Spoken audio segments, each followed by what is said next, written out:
ଯେତେବେଳେ ନୂଆ ଗାଡ଼ିଟିଏ ଆପଣମାନେ କିଣୁଛନ୍ତି କ'ଣ କରିବେ, ପ୍ରଥମେ କ'ଣ କରିବା ଉଚିତ? ଗାଡ଼ି କିଣିବା ପରେ ତ ନିଶ୍ଚିନ୍ତ ଭାବରେ ଗୋଟେ ଦିନ ସ୍ଥିର କରିକି ଆପଣମାନେ ମନ୍ଦିରକୁ ନେଉଥିବେ ପୂଜା କରିବା ପାଇଁ, କିନ୍ତୁ ପୂଜା କରିବା ପୂର୍ବରୁ ଯେତେବେଳେ ଗାଡ଼ି କିଣିକି ଘରକୁ ନେଇକି ଆସିବେ ସେ ସମୟରେ କ'ଣ କରିବା ଆବଶ୍ୟକ?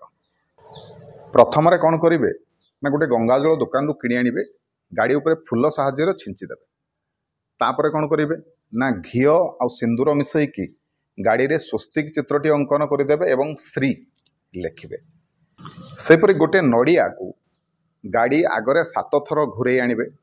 7 ଥର ଘୁରେଇବା ପରେ ସେ ନଡ଼ିଆଟିକୁ ଭାଙ୍ଗିବେ ଏବଂ ସେ ଯେଉଁ ଜଳକୁ ଗାଡ଼ିର ବାହାରେ ଏବଂ ଭିତରେ ଛିଞ୍ଚିଦେବେ। ସେପରି ଚକା ଅନୁସାରେ ଯେତେଟା ଚକା ଥିବ ସେତିକିଟି ଲେମ୍ବୁ ଆଣିବେ, ଲେମ୍ବୁରେ ସିନ୍ଦୁର ଲଗାଇବେ, ନିଜର ଇଷ୍ଟ ଦେବତାଙ୍କୁ ମନେ ପକାଇବେ, ସ୍ମରଣ କରିବେ, ସେ ସମୟରେ ସିନ୍ଦୁର ଲଗାଇବେ ଏବଂ ଗାଡ଼ିର ଚକା ତଳେ ରଖିକି ଲେମ୍ବୁକୁ ଚପେଇବେ।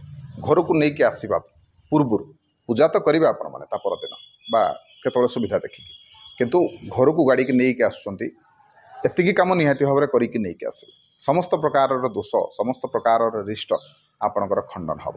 ଭିଡ଼ିଓ ଭଲ ଲାଗୁଥିଲେ ଭିଡ଼ିଓକୁ ଲାଇକ୍ କରନ୍ତୁ, ସେୟାର କରନ୍ତୁ, ଚ୍ୟାନେଲକୁ ସବସ୍କ୍ରାଇବ୍ କରିବାକୁ ଅନୁରୋଧ। ରହିଲି। ଜୟ ଜଗନ୍ନାଥ, ଜୟ ଶିବ ଶମ୍ଭୁ।